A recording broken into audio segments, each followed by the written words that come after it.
मौजूदा अफवाहें हैं डील के हवाले से, इन्होंने तेजी उस वक्त पकड़ी जब बुशरा बीबी की जो रिहाई हुई और कुछ कहा गया कि शायद ये एक डील का हिस्सा है और ये पहला कॉन्फिडेंस बिल्डिंग मेजर है, और उसके बाद फर्दर इमरान खान के साथ भी डील हो सकती है।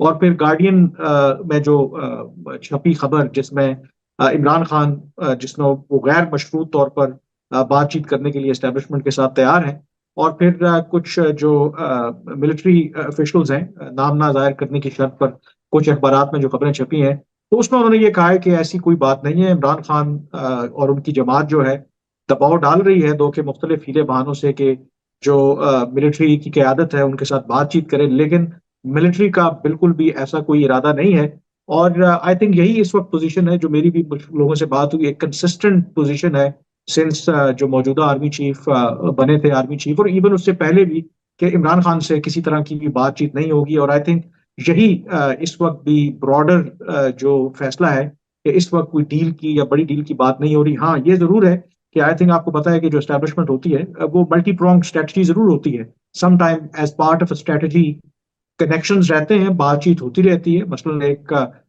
जो विद इन दी एस्टेब्लिशमेंट एक वो भी एक स्ट्रेटजी का हिस्सा है कि आपने ऑफ कोर्स अगर इमरान खान जिस तरह 24 नवंबर को धरने की या एक और लॉन्ग मार्च की तारीख दे रखी है, तो सम टाइम उनको न्यूट्रलाइज करने के लिए आप इंगेज रखते हैं, कोई लारा लगाते हैं।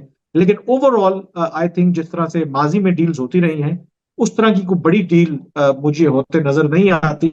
और ये जो जराये से भी खबरें चल रही है, आई थिंक अदरवाइज भी मैंने चेक किया है, यहाँ पर कि इस वक्त ऐसी कोई सीरियस एफर्ट नहीं है, और ना ही इस वक्त एस्टेब्लिशमेंट को ये सूट करता है कि कोई डील हो और इमरान खान उसके नतीजे में बाहर आए और उसके बाद फिर हल्ला गुला शुरू हो जाए। तो आई थिंक इस तरह की कोई मेरा ख्याल के इमीडिएटली इमरान खान साहब के लिए या इस तरह की कोई रिलीफ है। हाँ, इमरान खान की जरूर ख्वाहिश है कि उनके साथ बातचीत हो और कोई वे आउट निकले।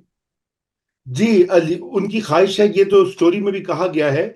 लेकिन ये बताइए कि पहले ये कहा जा रहा था कि शायद ये टास्क दिया गया है उनकी अहलिया को और उनकी हमशीरा को, और जो वजीर आला खैबर पख्तूनख्वा हैं। तो फिर इसका मतलब है कि वो खबरें भी बस ऐसी खबरें ही थी।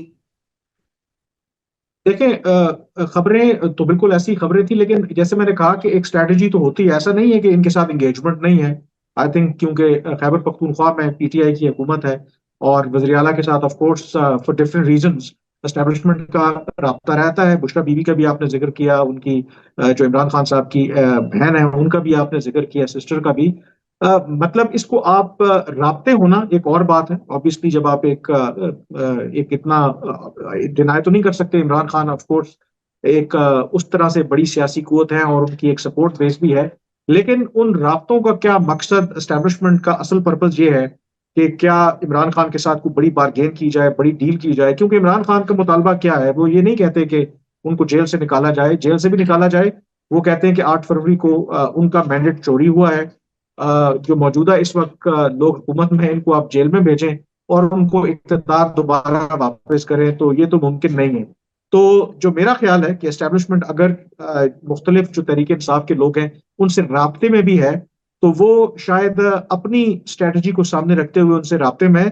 उसका हरगिज मतलब ये नहीं है कि कोई ब्रॉडर बहुत बड़ी डील हो जाएगी और एकदम से जो इस्लामाबाद का सियासी मंजरनामा है यकसर बदल जाएगा। जी, अच्छा। बिल्कुल, थैंक यू कामरान। दूसरा, कल हमारे आर्मी चीफ ने भी बड़े सख्त हिंदुस्तान के बारे में एक बयान वगैरह दिया। और वो शायद मरगला डायलॉग था, उसमें वो तकरीर कर रहे थे। वो भी जरा उसके ऊपर भी थोड़ा सा जिक्र करें और बताएं कि क्या ये कोई नई पॉलिसी है या ये एक शिफ्ट आई है पहले, क्योंकि पहले आपने देखा कि कुछ अरसे से पाकिस्तान की इस्टेब्लिशमेंट थोड़ा सा लग रहा था कि तैयार थी कि कोई नॉर्मलाइज किया जाए इंडिया के साथ। लेकिन अब लग रहा है कि ये मामला बिल्कुल जो है उसको ठप कर दिया गया है। आई थिंक जो मौजूदा आर्मी चीफ को अगर आप देखें, एक तो उसमें जो सीज फायर 2021 में हुई थी फरवरी में, जनरल बाजवा ने की थी, वो सीज फायर तो लाइन ऑफ कंट्रोल में ऑब्वियसली अपनी जगह पे मौजूद है। फिर इससे पहले भी उन्होंने एक इस्लामाबाद के अंदर कन्वेंशन सेंटर के अंदर एक तकरीब में कुछ माह पहले खिताब किया था, जिसमें उन्होंने इंडिया के हवाले से बड़ी सख्त बातें की। जिन्होंने कहा कि भारत के साथ हम क्या बात करें जिसने अभी तक हमें तस्लीम ही नहीं किया, मतलब ये उनका मौकफ था। अब ये जो उनका कल मार्गला डायलॉग के मौके के ऊपर दो बातें उन्होंने कही हैं। एक तो उन्होंने कहा कि इस वक्त जो भारत के अंदर हुकूमत है वो एक हिंदुत्व जो आइडियोलॉजी है, यानी कि राइट विंग जो आइडियोलॉजी है उसको वो परसू कर रहे हैं, और उसकी वजह से ना सिर्फ भारत के अंदर जो माइनॉरिटीज हैं वो अदम तहफ़्फ़ुज़ का शिकार है, बल्कि अब तो यूके, कनाडा और अमेरिका के अंदर भी ऑफ कोर्स वहां पर लोग जो है वो महफूज नहीं है। ऑफ कोर्स वो इशारा कर रहे थे, जो कनाडा में सिख रहनुमा की असैसिनेशन हुई, अमेरिका में एक फेल्ड असैसिनेशन अटेम्प्ट इसी तरह से सिख लीडर को मारने की, तो उस तनाजुर में बात कर रहे थे। फिर कश्मीर के हवाले से अगेन उन्होंने मौकफ जो ट्रेडिशनल है पाकिस्तान का दोहराया कि उसके हवाले से यूएन की जो सिक्योरिटी काउंसिल की रेजोल्यूशंस हैं उस पर अमल दरामद करना पड़ेगा। अब ये जो बयान है उनका, ऑफ कोर्स मार्गला डायलॉग जो हुआ उसमें वहां पर जो डिप्लोमेट्स जो इस्लामाबाद में बेस्ड हैं वो मौजूद थे, थिंक टैंक के लोग मौजूद थे, और आई थिंक एक आध जो इंडियन गेस्ट थे वो भी वहां पर मौजूद थे।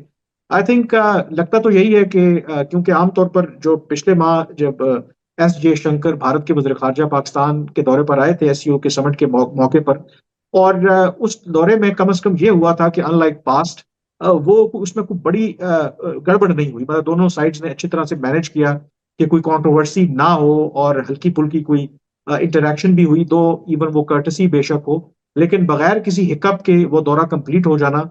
और मुझे भी कुछ जराये ने, सिफाती जराये ने बताया कि उसके हवाले से दोनों साइड्स ने पसे पर्दा काफी कोशिशें की थी कि कोई बदमजगी पैदा ना हो।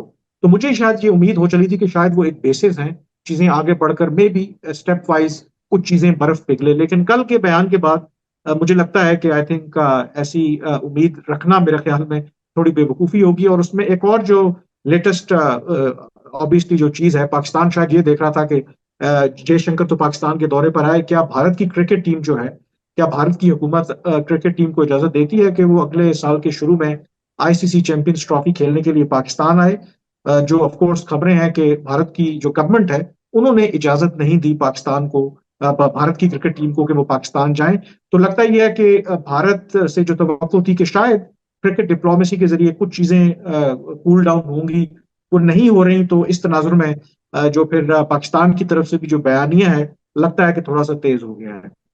जी बिल्कुल। अच्छा, मुझे मालूम है कि आपने चूंकि जाना है कामरान, तो मैं आज ही की जो खबर है कि अब चूंकि मैं अमेरिका में हूं, तो हमारे यहाँ के 46 कांग्रेसमैन ने दोबारा से खत लिखा है प्रेसिडेंट बाइडेन को, जो अभी तक हैं अमेरिकी सदर। और उन्होंने इमरान खान और दीगर सियासी कैदियों के बारे में अपनी तशवीश का इजहार किया। उन्होंने बाइडेन इंतजामिया को कहा है कि वो एडवोकेसी करें और पाकिस्तान पे जोर डालें कि वो इन इंसानी हकूक की पाबंदी को और पासदारी को मुमकिन बनाए। ये मेरे ख्याल से तीसरी या चौथी बार ऐसा हो रहा है। और आप ये बताइए कि क्या इस्लामाबाद और रावलपिंडी जो है इन खतूत को और इस सिग्नल को एक्सेप्ट करेगा, या क्या वो उनकी क्या इसकी तरफ अप्रोच है? आई थिंक एक तो इसमें ऑफ कोर्स ये पहला मौका नहीं है। आई थिंक इससे पहले भी इमरान खान के हवाले से, तहरीक इंसाफ के हवाले से जो अमरीकी कांग्रेसमैन है उनकी तरफ से आवाजें उठती रही हैं। सबसे अहम सवाल ये है कि जो अमरीकी इंतजामिया है इस वक्त, बाइडेन इंतजामिया, उनका क्या मौकफ है। अगर बाइडेन इंतजामिया का मौकफ देखें तो 8 फरवरी के इंतखाबात हों, उसके बाद की सूरत हाल हो, तो बाय एंड लार्ज उन्होंने ऑफ कोर्स एक्सेप्ट किया है नताइज को, और कोई इस तरह का बड़ा कोई रिएक्शन नहीं दिया। तो एज लॉन्ग एज जो ये खतूत लिखे जा रहे हैं, जो प्रेशर बिल्ड किया जा रहा है, अगर ये सिर्फ इसी हद तक रहता है तो फिर तो पाकिस्तान को कोई परेशानी नहीं है। लेकिन अगर ये ट्रांसलेट होती है किसी अमेरिका की जो गवर्नमेंट है उसकी पॉलिसी में कुछ शिफ्ट आता है, तो तब परेशानी वाली बात है। लेकिन आई थिंक अब पाकिस्तान शायद बाइडेन से ज्यादा अगली जो सेटअप आ रहा है उसकी तरफ देख रहा है। आई थिंक कि उनके साथ कैसे काम करना, और उनका जो तरीका है आई थिंक बड़ा गैर रिवायती, जो आई एम श्योर कि आप अमेरिका में मौजूद हैं, तो जो अमेरिकी कांग्रेसमैन आई थिंक उनको अपनी फिक्र करनी चाहिए कि जो नॉमिनेशन हुई हैं, मसलन अटॉर्नी जनरल हैं वहाँ के, और जो बाकी की जिस तरह की नॉमिनेशन हुई हैं, मेरे ख्याल में उनको अपनी फिक्र करनी चाहिए। एफबीआई के डायरेक्टर का जिस तरह नाम आ रहा है, तो ये तो वहां पर लगता है कि पॉलिटिकल विक्टिमाइजेशन शुरू होने वाली है। पाकिस्तान में तो होती रहती है, हम तो शायद आदी हैं। तो हो सकता है कि हमें खत लिखने पड़े, कोई मदद करनी पड़े जो वहां पर जो ट्रम्प के मुखालफिन है उनके लिए। और वैसे भी आई थिंक ओवरऑल जो मिडल ईस्ट के अंदर जो कुछ हो रहा है, अब जब अमेरिका या अमेरिका का कोई नुमाइंदा इंसानी हकूक की इस तरह से बात करता है, तो मेरे ख्याल में उनको जचता नहीं है। ऐसा नहीं कि मैं ये नहीं कह रहा कि पाकिस्तान में कुछ ज्यादतियां नहीं हो रही, बट उनके पास वो मॉरल कंपस नहीं है या मॉरल अथॉरिटी नहीं है कि जब उनकी नाक के नीचे गजा के अंदर, लेबनान के अंदर जिस तरह की बर्बरियत उनका जो सबसे बड़ा इत्तेहादी है इसराइल कर रहा है, और वो एक खामोश तमाशाई बने बैठे हैं। तो अगर उनको इतनी फिक्र है इमरान खान साहब की पाकिस्तान में सियासी क्यादियों की, तो उनके बारे में तो कोई लेटर नहीं आता है। जो गजा में जो कुछ बेचारों के साथ हो रहा है, जो कत्लेआम हो रहा है, तो ये पिक एंड चूज वाली पॉलिसी जो है ना, आई डोंट थिंक सो कि वो होगी। और मेरा ख्याल है कि जो पाकिस्तान ने दो के हम वल्नरेबल जरूर माजी में भी रहे हैं जब बड़ी ताकतों की तरफ से, अमेरिका की तरफ से दबाव आता है, but we have also shown कि जहां पे स्टैंड लेना होता है पाकिस्तान में, मसलन शकील अफरीदी, जिन्हें कहा जाता है कि मुबैना तौर पर सीआईए की उन्होंने मदद की उसामा बिन लादेन को ट्रेस करने में। यही ट्रंप कहा करते थे 2016 के इलेक्शन से पहले कि जब मुंतखब होकर के आएंगे एक टेलीफोन कॉल करेंगे वो अमेरिका पहुंच जाएंगे। आज तक शकील अफरीदी पाकिस्तान में मौजूद है, कुछ भी नहीं हुआ। ट्रंप भी 4 साल मुकम्मल करके चले गए, फिर भी आ जाएंगे। तो मेरा नहीं ख्याल कि कल अगर बाइडन हो या ट्रंप भी कल आ जाए और वो उठा के फोन भी करते हैं, आर्मी चीफ को कर दें या शहबाज शरीफ को कर दें, उनके कहने के ऊपर क्या वो इमरान खान को छोड़ देंगे या अपनी पॉलिसी तब्दील कर देंगे? पाकिस्तान ने माजी में ये दिखाया है कि जहां पर उन्हें स्टैंड लेना होता है अमेरिका के खिलाफ ही वो स्टैंड ले लेते हैं। और शायद आई थिंक जो अगली भी मौजूदा भी अमेरिका की जो इंतजामिया है, उनको भी पता है कि जहां पर इंटरेस्ट है अमेरिका का उसके मुताबिक तो वो देखेंगे कि कहाँ पे अगर इमरान खान की रिहाई उस पैराए में फिट होती है तो शायद वो करें। लेकिन अगर इमरान खान की रिहाई से उनको कोई फायदा नहीं होता तो वो क्यों करके बिला वजह पाकिस्तान के ऊपर दबाव डालेंगे? और वैसे भी माजी के बरक्स आप देखें, अमेरिका सिवाय आईएमएफ में जो सपोर्ट फराहम करता है, कोई आपको सिक्योरिटी असिस्टेंस नहीं दे रहा, कोई सिविलियन असिस्टेंस नहीं दे रहा। तो उनके पास वो लेवरेज भी नहीं है जो माजी में कभी हुआ करती थी। तो इस लिहाज से अगर आप देखा जाए कि अगर दबाव वो बढ़ाएंगे भी, तो आई थिंक कि पाकिस्तान को लगता है जो मौजूदा फैसला साज है कि they can handle that pressure.